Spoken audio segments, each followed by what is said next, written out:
सास का आदान प्रदान। वह दूसरे की थाली में घी ज्यादा दिखता है, कहावत है ना। तो उसी कहावत से प्रेरित होकर ये कहानी सुने। मीरा अपनी सहेली सीमा से कहती है, क्या रे सीमा, तेरे जैसी सास भगवान सबको दे। कोई रोक टोक नहीं, कोई बोलियां नहीं, आराम से रहती है और आराम से रहने देती है। एक मेरी सास है। माना कोई रोक टोक नहीं है, लेकिन दूसरी कई परेशानियां हैं जो मेरी सास के साथ है, तू नहीं समझेगी। चल अच्छा रखती हूँ, ननद आई है, उसकी खातिरदारी करनी है। मीरा सीमा की सास से काफी इम्प्रेस रहती है। फिर एक दिन सीमा मीरा के घर किसी काम से जाती है। मीरा की सास कहती है, हाँ भाई सीमा, क्या करने आई है? घर में कोई काम धाम नहीं है क्या? सीमा को तो शौक लगता है, ऐसे कोई कैसे बोल सकता है। आंटी, मैं कौन सा कुछ लेने आई हूँ, देने ही तो आई हूँ, ये अचार बनाया था। तभी मीरा आ जाती है। अरे तू अचार लाई है? तेरी सास ने कुछ कहा नहीं? यहाँ मेरे घर पर तो सामान सड़ जाए, लेकिन मेरी सास मजाल है किसी को चवन्नी भी देने दे। अरे क्यों ना बचाऊं चवन्नी, मेरे बेटे की मेहनत की कमाई है। तेरे भरोसे रहूं तो सब लुटा दे। अब ले ले अचार उससे और दफा कर। मीरा सीमा से अचार लेकर उसे बाहर तक छोड़ने जाती है। अरे यार, तेरी सास तो बहुत अच्छी है। क्या बात करिए, कितनी तो बेइज्जती करती तेरी, लेकिन फिर भी तुझे मेरी सास अच्छी लगी। मेरे घर आ जा कभी, मेरी सास को देखेगी ना तब पता चलेगा। अरे इससे ज्यादा बुरा क्या हो सकता है। जरूर आऊंगी मैं तेरे घर, लेकिन मैं कुछ लेकर नहीं आ सकती। हाँ, देख रही है ना मेरी सास का हाल। हाँ हाँ, कुछ न लाना, मैं तो कहती हूँ खाली झोला ले आना बस। सीमा चली जाती है। फिर क्या, दोनों अपने काम में लग जाती हैं। लेकिन एक रोज न जाने क्या होता है, मीरा सीमा के घर आती है।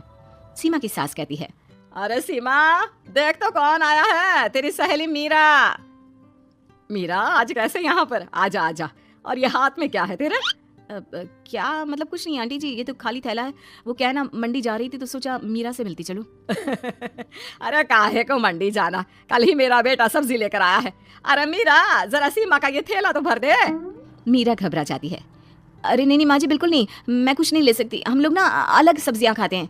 खैर, मीरा सब्जी तो नहीं लेती, लेकिन सीमा की सास तो न जाने क्यों कद्रदान हुई रहती है। अरे मीरा, जरा चिकन मटन बना ले, तेरी सहेली आई है। मैं फोन कर देती हूँ, वो दे जाएगा। और सुन, मिर्च जरा तेज कर देना। लेकिन मीरा तीखा नहीं खाती है माँ जी। अरे खाना चाहिए, अब सीसी करेगी ना तो नाक का सारा कचरा भी निकल जाएगा। हाय रे, कितनी अच्छी है तुम्हारी सास। हाँ, तभी आसपास के सारे यहाँ खड़े हो जाते हैं सुबह से ही। अभी 2 मिनट रुक ना, खुद पता चल जाएगा। तभी पड़ोसन आती है।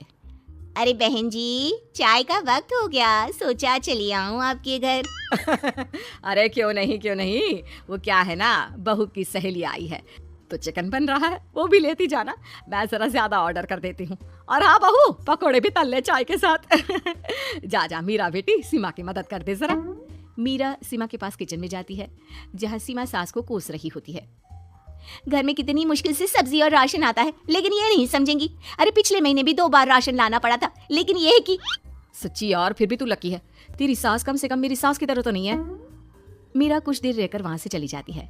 दोनों बहुएं किसी तरह सास के साथ दिन काट रही थी कि एक दिन सीमा कहती है, नहीं नहीं माँ जी, बस करिए, तंग आ गई हूँ मैं आपसे। मैं अब आपके साथ नहीं रह सकती।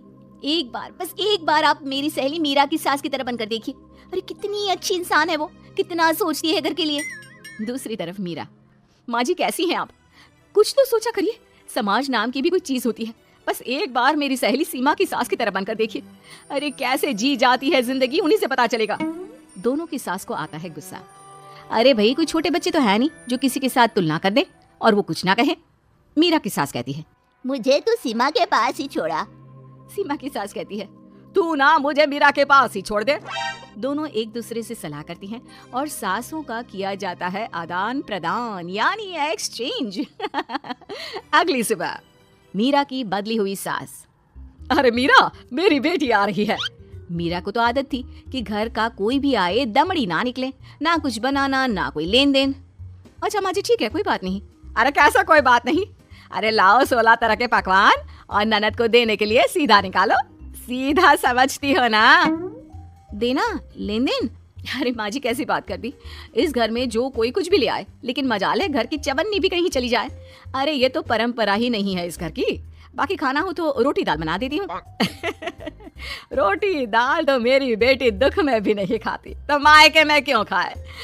मैं अभी चिकन मटन पनीर और दाल ऑर्डर कर रही हूँ सर। सब बना देना। लेकिन मेरी तो आदत ही नहीं है इतना सारा खाना बनाने की। नहीं नहीं माँ जी, मुझे तो माफ करें। अरे कैसी बात कर रहे हैं, तेरी सास की बेटी नहीं आती थी क्या? आती थी ना, खूब आती थी, लेकिन मजाले की सास कुछ एक्स्ट्रा कर दे। माँ जी देखिए, मेरी तो ये आदत नहीं है। दूसरी तरफ सीमा, माँ जी वो मेरे मायके से लोग आ रहे हैं तो मैं जरा उन लोगों के लिए कुछ बना लेती हूँ। क्यों क्यों बना लेती हो? दाल रोटी बनी है ना, साथ में अचार रख देना। वैसे आ क्यों रहे हैं बेटी के घर? सीमा को तो बहुत बुरा लगता है। कहाँ तो उसकी सास पड़ोसी के कुत्ते को भी घी की रोटी खिलाती है, और कहाँ ये मीरा की सास जो उसके मायके वालों के लिए सूखी रोटी अचार रख देने की बात कर रही है। वो मेरी भाभी आई है ना, नई तो शादी के बाद भाई पहली बार आ रहा है। हाँ तो उन लोगों को बोल दो, हमारे घर का रिवाज है सास के लिए 10 साड़ी, हार और सजावट का सामान लेकर ही आना, समझे? सास तो बोली जा रही थी, लेकिन सीमा को कुछ समझ में नहीं आ रहा था कि वो क्या करे। सीमा का पति, अरे सीमा क्या हो गया? तुम्हें तो माँ से बिल्कुल ऑपोजिट चाहिए थी ना। कहाँ माँ हर किसी के आव भगत में तुम्हें लगा कर रखती थी, लोगों से खूब मिलती, घर का सामान बांटा करती थी। अरे याद है ना, तुम्हारे घर वाले आते थे 1 पैकेट लेकर और जाते थे पूरे 10 थैले के साथ। अब आएंगे 10 पैकेट लेकर और जाएंगे खाली हाथ। सही है। नहीं मुझे नहीं चाहिए ऐसी सास, ये सब तो मुझे पता ही नहीं था। सीमा घबराकर मीरा की सास को लेकर उसके घर जाती है, जहाँ मीरा, सीमा ले जा अपनी सास भाई। हाँ मैं भी तेरी सास वापस ही देने आई हूँ। चलो मम्मी जी, मेरे लिए तो आप ही सही हो।